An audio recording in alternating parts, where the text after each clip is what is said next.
dia. Nas minhas anotações eu tenho aqui boa noite. Que a graça e a paz do nosso Senhor Jesus Cristo esteja com todos nós. Quando foi a última vez que você passou por um grande teste? Quando eu primeiro pensei nessa pergunta, em fazê-la aqui, eu pensei em algumas situações nas quais eu precisei fazer uma prova. Por exemplo, eu pensei na prova que eu fiz para estudar num colégio técnico, como o IFBA, aqui na nossa cidade. Eu também me lembro de quando 2 vezes eu passei por uma peneira para jogar basquete em 2 diferentes clubes. Também pensei no vestibular. Eu pensei quando eu fui tirar minha habilitação para dirigir carro. Eu pensei quando eu passei por um processo de seleção numa multinacional. Eu pensei no dia que passei por um concílio para que eu pudesse fazer parte de uma ordem de pastores batistas. Mas o que tudo isso tem a ver com a história de José? Há 2 domingos nós estudamos o capítulo 42 de Gênesis, quando os irmãos de José, a pedido do pai, eles saem de Canaã em busca de alimento. E em razão dos sonhos que Deus havia dado ao faraó, a habilidade de José de interpretá-los e também ter dado uma sábia orientação ao faraó, José deu uma sábia orientação para ele, de como ele deveria proceder. O Egito, ele diligentemente guardou alimento durante 7 anos de fartura, para que pudesse ser usado em 7 anos de escassez. E havia tanta reserva de comida, que ali no Egito, que outros povos da região vinham buscar comida com eles, comprar comidas no Egito. Quando os irmãos de José, que eram hebreus, eles não eram egípcios, chegaram para negociar, eles se depararam com o governador do Egito, que era ninguém menos que José, o irmão que eles tinham vendido como escravo há cerca de 20 anos. E a história nos conta que os irmãos não reconheceram José e que José também não queria ser reconhecido. O que José queria fazer era um teste com os seus irmãos. Um teste de caráter. Um teste que avaliaria que tipo de pessoas eles eram. Será que eles ainda eram as mesmas pessoas de quando venderam José aos ismaelitas? No versículo 15 do capítulo 42, José disse: vocês serão postos à prova. E na verdade, a prova que José submetia aos seus irmãos era maior do que a que ele anunciou. A questão não era meramente eles trazerem o irmão caçula para provarem se eram ou não espiões. A questão era se eles eram pessoas positivamente diferentes, se eles haviam mudado e se haviam mudado para melhor. Há 20 anos, os irmãos, enciumados e enraivecidos, ignoraram a angústia e o clamor pela vida de José. Será que eles ainda resolviam os seus problemas desse jeito? Será que Benjamim, que não havia viajado com eles para o Egito na primeira viagem, estava bem? José, ele queria saber quem eram seus irmãos 20 anos depois da última e triste vez que ele os viu. E para que o plano de José nessa certificação do caráter dos seus irmãos desse certo, ele precisou prender Simeão, que foi solto quando, depois de um tempo que a narrativa não nos informa com precisão, faltava trigo na casa de Jacó, e os filhos precisaram fazer uma nova viagem para o Egito. Então, dessa vez, nessa segunda viagem, Benjamim estava com eles. E era necessário que ele tivesse, como vimos na semana passada, quando a gente teve o foco do nosso tempo no capítulo 43. E o capítulo 43, ele termina com todos os irmãos desfrutando de um banquete dado por José na sua própria casa, favorecendo Benjamim com uma porção 5 vezes maior do que a dos outros irmãos. Isso será parte desse teste? Será que os irmãos sentiriam inveja de Benjamim? Será que os irmãos ficariam furiosos por aquele outro filho de Raquel ter mais do que os outros? Não há nada nas Escrituras que indique José ter reprovado a atitude dos irmãos nesse dia, nesse banquete na casa dele, lá no Egito. Mesmo Benjamim tendo recebido 5 vezes mais. Eu não sei vocês, mas se a minha irmã recebesse 5 fatias de uma torta de limão e eu somente uma, talvez eu não ficasse tão bem. Hoje nós veremos um teste de José, ou mais um teste de José para com seus irmãos, mas não sem antes orar. Senhor, muito obrigado por estarmos juntos aqui. Te pedimos, Pai, para que percebamos na Tua palavra aquilo que precisamos para viver mais próximo de Ti, para depender mais de Ti, para refletir mais o Teu caráter, para sermos um instrumento de bênção nas Tuas mãos. Nos ajude, em nome de Jesus. Amém. Então abram suas Bíblias em Gênesis capítulo 44, que é onde nós focaremos o tempo de hoje.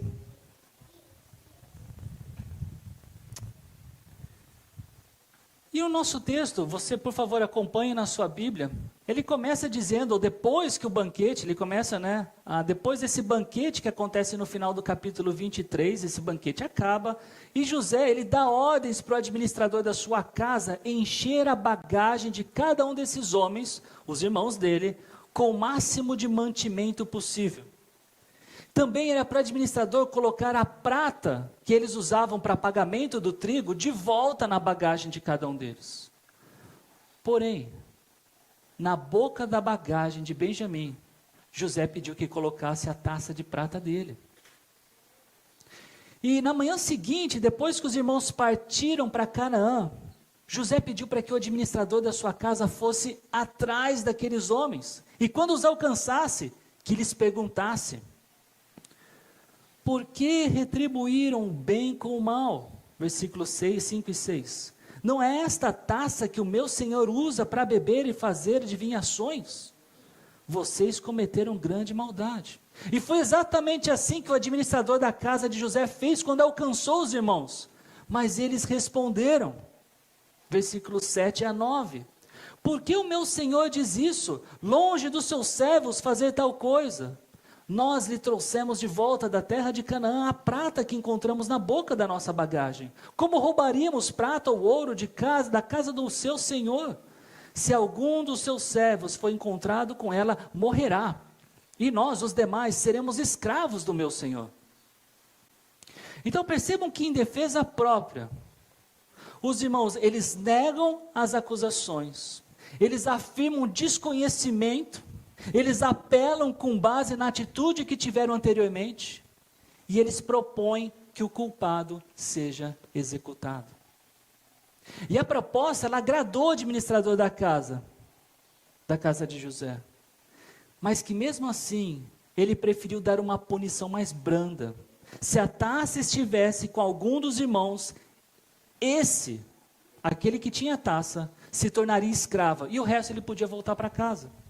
Na verdade, a punição precisava ser mais branda do que a proposta pelos irmãos, dos irmãos de José, para que o plano de José desse certo. José já sabia que a taça estaria com Benjamim, e matar o seu irmão não estava nas intenções dele. Foi aí que cada bagagem começou a ser revistada, do mais velho até o mais novo. E foi com esse último, com o mais novo, com Benjamim, que a taça foi encontrada. E essa daí, não dá para ver, Não dá para ver muito bem, mas essas foram as caras de alguns dos irmãos ali de José, quando viram que Benjamim estava com essa taça. Estava surpreso. E na verdade, é claro, a Bíblia não fala da cara deles, mas eles fizeram algo que mostraram a sua tristeza e o seu lamento. Eles rasgaram as suas vestes.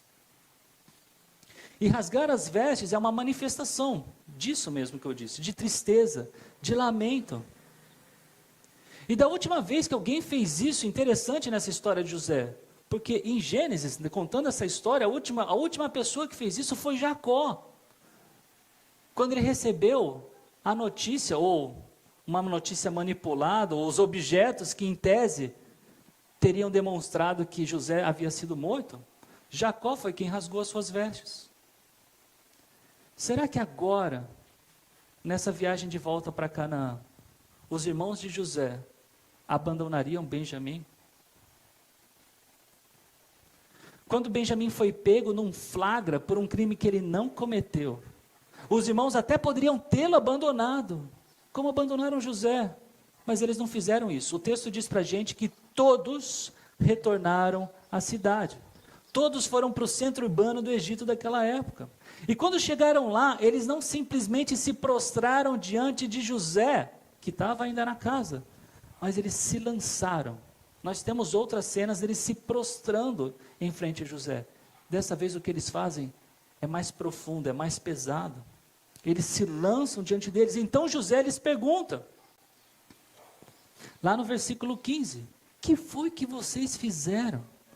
Vocês não sabem que um homem como eu tem poder para adivinhar? Será que José tinha mesmo o poder para adivinhar? No versículo 5, o administrador se referiu ao propósito da taça da prata de José, que era para beber e fazer adivinhações. Essas práticas de rituais de adivinhação, elas eram comuns no Egito.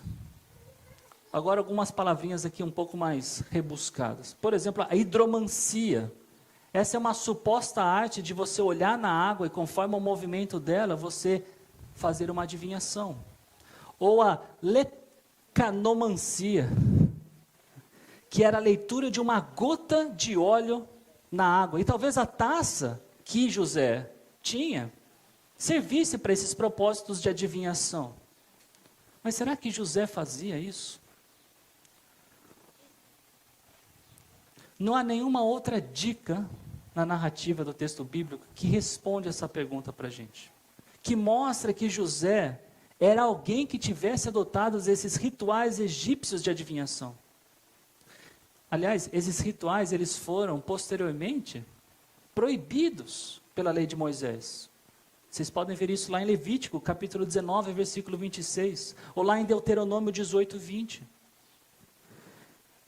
Deixando minha opinião aqui, eu concordo com alguns teólogos que pensam que tanto a forma que o administrador da casa disse, lá no versículo 5 e 6, quanto agora, eles foram, na verdade, foram ditos de tal forma para intensificar o peso do crime que foi cometido. E era para aumentar a pressão psicológica nos acusados, mas não uma evidência de que José tinha essa prática egípcia.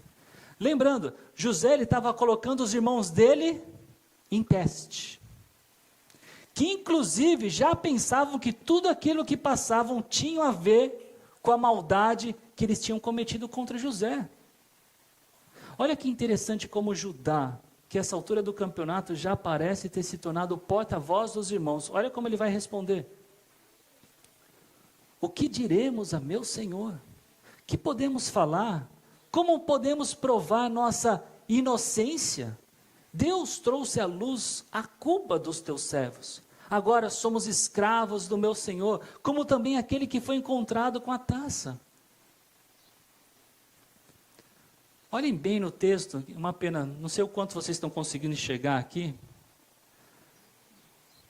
Mas é que primeiro ele pergunta, como podemos provar nossa inocência? Mas logo em seguida ele diz que Deus trouxe à luz a culpa. Afinal de contas, eles eram inocentes ou eram culpados? A verdade é que eles eram ambos. Eles eram inocentes quanto à taça de prata ter sido encontrada na boca da bagagem de Benjamim. Mas eles eram culpados por aquilo que há muito tempo fizeram contra José. Como se tudo o que estava acontecendo, estivesse acontecendo, fosse em razão deles terem vendido José aos ismaelitas. Preste atenção num detalhe aqui. Não é porque o autor de Gênesis escreveu a pergunta conforme ela foi feita por Judá, é que realmente tudo aquilo que estava acontecendo com os irmãos de José fosse um castigo decorrente daquilo. Não. Seria diferente se o autor do texto, enquanto narrador, com texto inspirado por Deus, tivesse escrito: os irmãos de José passavam por isso porque tinham pecado contra José. é diferente. Uma coisa é o autor de Gênesis escrever a pergunta como ela foi feita. Olha, isso é Deus que está fazendo isso tudo com a gente, não deve ser isso mesmo, né? E ele vai lá e narra, escreve como a pergunta foi feita. Outra coisa é o narrador afirmar isso, que não é o caso aqui. Eu estou chamando a sua atenção para isso, é uma questão de interpretação, porque eu acho que é comum a gente achar que algumas coisas que acontecem no presente, na nossa vida, é decorrente de alguma coisa que nós fizemos no passado. E ainda que isso possa ser verdade, ela não é necessariamente verdade. Então, às vezes, a gente acaba carregando uma culpa de alguma coisa que, por exemplo, já pedimos perdão. Mas pode sim ser consequência do pecado que você fez. Enfim, isso é importante também para que quando nós formos estudar a palavra de Deus, a gente se atente a isso. Mas dando sequência à história, Judá lhe parece ter se esquecido que a punição não seria do jeito que ele e os irmãos queriam, ainda que ele mudou. Porque a proposta era que aquele que fosse achado com a taça fosse morto. Ele está dizendo, nossa, agora todos nós seremos escravos, inclusive aquele que estava com a taça. Mas o jeito seria conforme José tinha planejado. Somente o que estava com a taça seria escravizado. Os outros poderiam voltar em paz para casa. Esse paz parece até ironia. Se nós pudéssemos dar um título a esse teste, talvez um bom nome fosse Como os irmãos responderiam à escravidão do irmão, o mais novo favorito do pai? Aquele que, como José, era filho de Raquel? E aí, os irmãos vão defender Benjamim ou vão deixá-lo? Eu acredito que a partir de agora, vale a pena nós lermos o texto bíblico até o final desse capítulo. Por quê? Porque a eloquência, a dignidade, a franqueza, a generosidade e a contrição que existe nesse trecho, ela é riquíssima. E eu ficar parafraseando ou somente contando o que aconteceu não vai ter o mesmo efeito. Então eu vou ler para vocês de Gênesis 44, do versículo 18 ao 34. E eu vou ler na versão internacional, na NVI. Então acompanhem em suas Bíblias. Diz assim: Então Judá dirigiu-se a ele, dizendo, por favor, meu senhor, permita-me dizer-te uma palavra. Não se acenda a tua ira contra o teu servo, embora sejas igual ao próprio faraó. Meu senhor perguntou a este seu servo se ainda tínhamos pai e algum outro irmão. E nós respondemos, temos um pai, já idoso, cujo filho caçula nasceu-lhe em sua velhice. O irmão deste já morreu, e ele é o único filho da mesma mãe que restou, e seu pai o ama muito. Então disseste a teus servos que o trouxessem a ti, para que os teus olhos pudessem vê-lo. E nós respondemos a meu senhor que o jovem não poderia deixar seu pai, pois caso fizesse, seu pai morreria. Todavia disseste a teus servos que se o nosso irmão caçula não viesse conosco, nunca mais veríamos a tua face. Quando voltamos a teu servo, a meu pai, contamos-lhes o que o meu senhor tinha dito. Quando nosso pai nos mandou voltar para comprar um pouco mais de comida, nós lhe dissemos, só poderemos voltar para lá se o nosso irmão caçula for conosco. Pois não poderemos ver a face daquele homem, a não ser que o nosso irmão caçula esteja conosco. Teu servo, meu pai, nos disse então, vocês sabem que a minha mulher me deu apenas 2 filhos. Um deles se foi, e eu disse, com certeza foi despedaçado, e até hoje nunca mais o vi. Se agora vocês também levarem este de mim, e algum mal lhe acontecer, a tristeza que me causarão fará com que os meus cabelos brancos desçam à sepultura. Agora, pois, se eu voltar a teu servo, a meu pai, sem levar o jovem conosco, logo que meu pai, que é tão apegado a ele, perceber que o jovem não está conosco, morrerá. Teus servos farão seu velho pai descer seus cabelos brancos à sepultura com tristeza. Além disso, teu servo garantiu a segurança do jovem a seu pai, dizendo-lhe: se eu não o trouxer de volta, suportarei essa culpa diante de ti pelo resto da minha vida. Por isso, agora te peço, por favor, deixe o teu servo ficar como escravo do meu senhor no lugar do jovem, e permite que ele volte com os seus irmãos. Como poderei eu voltar a meu pai, sem levar o jovem comigo? Não posso ver o mal que sobreviria a meu pai. Vocês conseguem perceber a nobreza desse discurso? Vocês conseguiram ouvir o coração contrito de Judá? Vocês acham que José agora já tinha o resultado do teste que ele aplicou para os seus irmãos? Esse discurso ele pode ser dividido em 3 partes. A primeira dela poderia ser chamada de revisão do passado, porque é quando Judá ele fala do que já aconteceu, inclusive sobre a primeira viagem ao Egito e o relatório que foi dado para o pai dele, Jacó. A segunda parte ela é uma previsão temerosa do futuro, dizendo que o que aconteceria caso Benjamim não voltasse para Canaã com eles. E em terceiro, Judá ele apresenta uma solução para essa situação do presente. Isso foi quando ele se coloca como substituto de Benjamim. Soma ainda mais a nobreza desse discurso, como eu chamei, o fato de que Judá não estava fazendo isso para ganhar qualquer favor do seu irmão mais novo. Aquilo era em prol de um pai que já tinha gravemente sido ferido pela perda de um outro filho, de José. E ele já estava avançado em idade. Então, note que além de Judá se oferecer como substituto no lugar de Benjamim, ele também está mostrando profunda compaixão com o já idoso pai, que possivelmente não aguentaria uma nova notícia de mais um filho perdido. Eu não acho errado dizer que de mais um filho favorito perdido. E o que somaria ainda mais a tristeza do pai. Ok, Zambelli. E daí? E aí? E daí que Judá não conseguiria ter uma atitude como a que vimos, se não fosse ele ter sido transformado por Deus. É impossível não notarmos diferenças na vida de Judá, nos capítulos 37 e 38 de Gênesis, para com esses últimos capítulos que vimos agora, especialmente o 44. Judá, ele viu seu pai tratar José com favoritismo. Como é que ele respondeu? Como é que ele reagiu? Com raiva. Judá, ele viu o intuito dos seus irmãos em matar José. Como é que ele respondeu?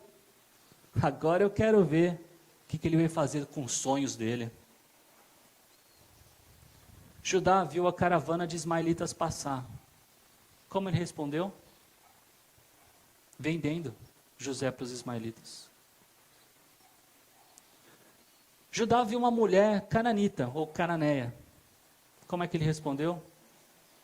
Se casando com ela.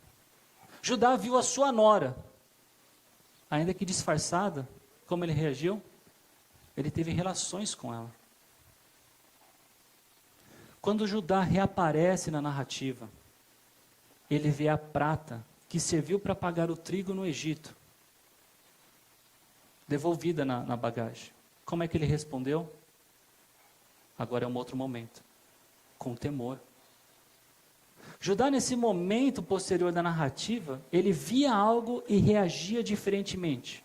Antes havia satisfação no pecado, agora havia uma reação piedosa de um homem transformado, como quando ele se lembrou da angústia de José no dia em que foi vendido, ou da angústia de Jacó quando imaginou ter sido José despedaçado por animais, ou do coração quebrantado de Jacó, caso Benjamim não voltasse com os irmãos nessa segunda viagem ao Egito.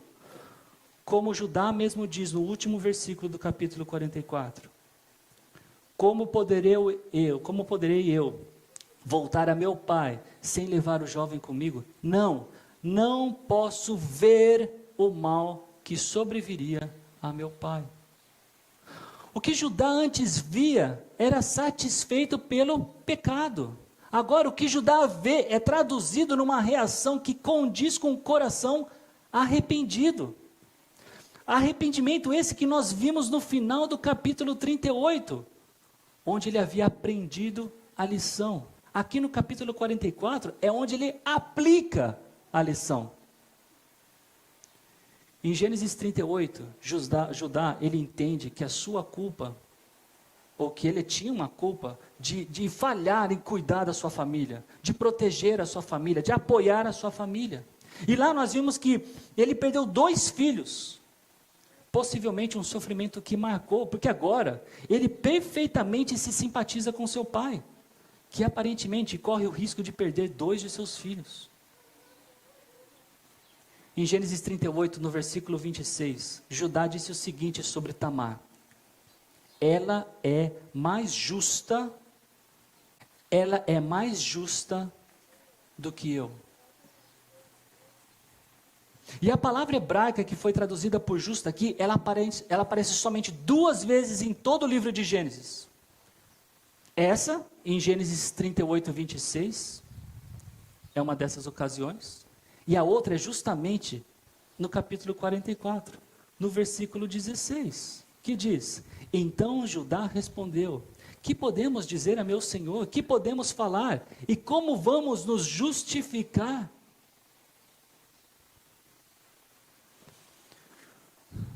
Quando pensamos em justificação no Novo Testamento, nós vemos com clareza que esse é o ponto inicial da mais profunda mudança que uma pessoa pode ter. Ser justificado por Deus, ou seja, se tornar justo perante Deus, em razão da fé na obra de Cristo, é o que nos dá uma nova identidade. É o que faz com que o Espírito Santo habite em nós. É o início de uma transformação que somente termina quando temos nossos corpos glorificados pelo próprio Deus, numa nova fase, não mais na condição em que nascemos nesse mundo. O apóstolo Paulo, sobre justificação, ele disse o seguinte: pois todos pecaram e estão destituídos da glória de Deus, sendo justificados gratuitamente por sua graça, por meio da redenção que há em Cristo Jesus. Assim como Judá era um pecador, eu e você também somos. Nós somos ofendidos pelas pessoas, mas nós também ofendemos as pessoas. E o texto diz que todos pecaram. A única pessoa que não pecou foi Jesus. E por isso a redenção que Ele nos oferece é válida. Não adiantaria eu chegar para Deus e dizer: Deus, eu vou morrer no lugar do meu tio. Eu vou morrer no lugar do meu primo. Ou eu vou morrer no lugar do meu filho. Não adianta. Não adianta, porque eu sou pecador e por causa do meu pecado eu já mereço a morte. O salário do pecado é a morte. Mas Jesus recebeu um salário de algo que ele não fez, de um pecado que ele não cometeu. A solução, a única solução para o pecador é ser justificado. Justificado significa, diante de Deus, ser visto como alguém sem pecado, ser justo. E olha como isso acontece, gratuitamente. Deus é quem nos justifica. E Ele faz isso, de novo, de graça. É de graça para a gente, porque para Ele custou. Jesus Cristo deu a sua própria vida. É de graça para nós. Ah, então, Zambelli, todos serão justificados? Paulo também responde essa outra pergunta. Pois sustentamos que o homem é justificado pela fé, independente da obediência à lei. Nem todos serão justificados por Deus, porque nem todos terão fé em Jesus Cristo. Para sermos vistos como justos por Deus, ou seja, sem pecado, É necessário que confiemos em Jesus Cristo, que nós tenhamos fé na morte e na ressurreição dele. Além disso, perceba que para a sua e para a minha justificação não adianta, não serve para nada a obediência. Veja bem, não serve para nada para justificação. A Karen, minha esposa, vocês a conhecem, ela nasceu num lar cujos pais conheciam as Escrituras. E por isso, eles ensinaram para ela a ser obediente desde que ela é uma bebê. Eu, e imagino que muitos de vocês, não tiveram o mesmo privilégio. E por causa disso, é possível que Karen tenha obedecido a Deus muito mais do que eu obedeci a Deus em nossas vidas. Então eu lhes pergunto, o teste. Se ela obedeceu mais a Deus do que eu, quem é que um dia vai estar no céu?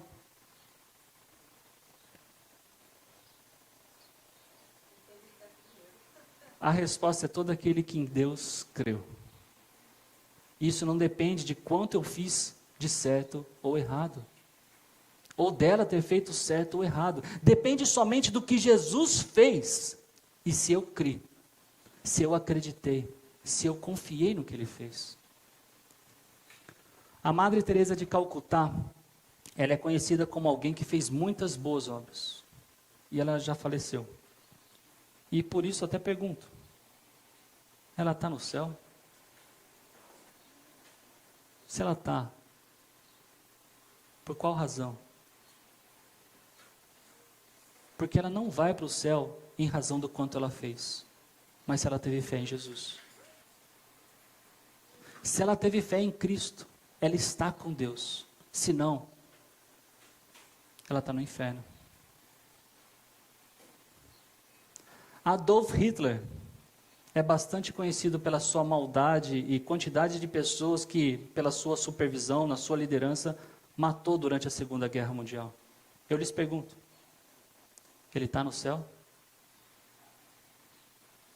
E a verdade é que se Hitler creu no Evangelho, na morte e ressurreição de Cristo, antes de morrer, então ele foi justificado pela fé e, consequentemente, ele desfruta da vida eterna ao lado de Deus.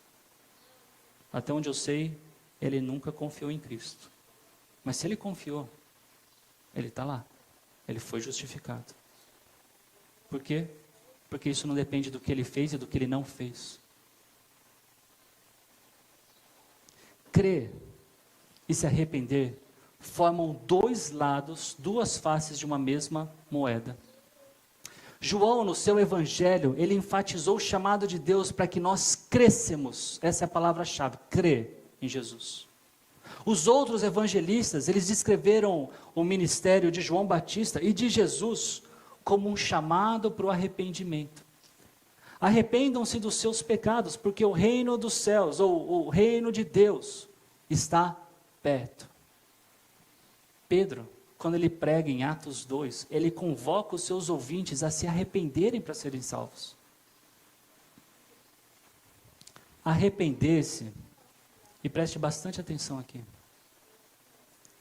significa uma mudança de paradigma. É uma mudança de ideia. Eu antes queria matar, agora eu não quero mais. Eu antes queria roubar, agora eu não vou mais. Eu falei algo que magoou minha esposa, eu me arrependo de ter falado isso, eu mudo de ideia quanto à importância, o significado daquilo que eu falei. E assim como não é qualquer crer que faz uma pessoa ser justificada por Deus, também não é qualquer arrependimento que traz justificação. Eu preciso crer no alvo correto. É o alvo correto. Quem é o alvo correto? Ou o que é o alvo correto? É Jesus Cristo. É naquilo que Ele fez na cruz do Calvário por mim e por você, sendo depois consolidado pela ressurreição. Se eu crer que outra pessoa pode me salvar, eu errei o alvo. Se eu crer que alguma coisa além de Jesus pode me salvar, eu errei o alvo. Em Atos capítulo 4, versículo 12 está escrito: Não há salvação em nenhum outro, pois debaixo do céu não há nenhum outro nome dado aos homens pela qual devamos ser salvos, a não ser Jesus Cristo. A salvação, cujo primeiro ponto é a justificação, ela acontece exclusivamente por meio de Jesus Cristo. Não é Buda, não é Osho, não é Maomé, não é São Francisco, não é Santo Antônio, não é Maria. A Bíblia é clara em dizer que a única pessoa que nos salva é Jesus, e não há qualquer outra pessoa, viva ou morta, que possa intermediar a nossa salvação. Eu não posso crer pelos meus filhos. São eles que deverão crer para serem salvos, para serem justificados. O que eu posso fazer é ensiná-los, como eu acredito que estou fazendo isso hoje, para que eles entendam e então venham a crer no alvo correto para serem justificados. Semelhantemente, como eu disse, o arrependimento também tem seu alvo correto. Eu posso me arrepender de ter falado alto com a minha esposa, eu posso me arrepender de não ter devolvido o troco que veio a mais lá na padaria, eu posso me arrepender de ter deixado o relacionamento com meu pai ou minha mãe na geladeira durante anos. Mas nenhum desses arrependimentos dá para mim a vida eterna que Deus prometeu. O alvo correto do arrependimento, que conduz à salvação, que conduz à justificação, é o arrependimento que coloca Jesus Cristo no lugar certo. Eu antes não acreditava que Jesus era quem a Bíblia me diz ser. Eu me arrependo. E então eu mudo de ideia, então eu coloco Jesus Cristo no lugar certo. E a minha esperança de que somente Jesus oferece a vida eterna, conforme a Bíblia me ensina. Eu mudo de ideia, eu mudo de paradigma, eu me arrependo do que antes eu pensava para pensar numa coisa correta, no alvo correto. Não é se arrepender de fumar, de beber, de roubar, que dá a salvação. Gente, e tudo isso, entendam, nós precisamos nos arrepender. Mas não são esses arrependimentos que me dão a justificação. É se arrepender de não ter considerado Jesus como o único Rei Salvador. É esse tipo de arrependimento que me traz a justificação. É esse tipo de arrependimento que transforma vidas. E transforma eternamente. Por quê? Porque esse tipo de arrependimento tira pessoas que caminhavam para o inferno, para então seguirem rumo ao paraíso.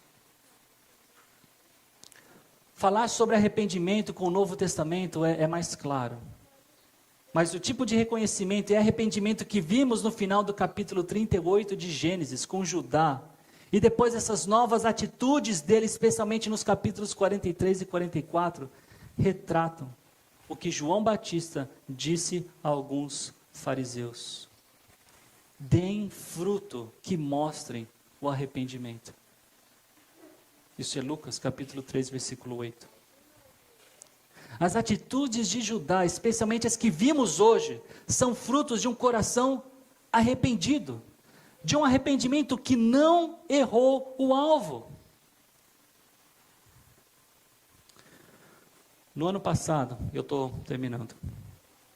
No ano passado, um amigo do ensino médio, eu me formei no ensino médio em 1998. Ele entrou em contato comigo para mostrar alguns desenhos, algumas frases que eu e um outro amigo fazíamos. E quando eu vi aquilo, meu coração doeu. No começo eu queria negar que aquilo que estava escrito e aquilo que estava desenhado naqueles papéis, fui eu quem tinha escrito ou tinha desenhado. A forma como eu e esse meu outro amigo falávamos dos outros amigos e das outras amigas, é em grande parte a forma como eu luto para ninguém, especialmente os meus filhos, falarem dos outros. Aquela foi uma chance de eu me arrepender do que eu fiz. mas também foi uma chance de reconhecer a graça transformadora de Deus em minha vida. Se dependesse de mim, eu ainda estaria tratando pessoas de uma forma ofensivamente nojenta e descabida. Porque eu fui justificado quando eu criei em Jesus Cristo. Porque eu me arrependi de seguir minha vida sozinho para viver uma vida submissa à vontade de Jesus. Ele tem operado mudanças semelhantes com uma transformação de água em vinho.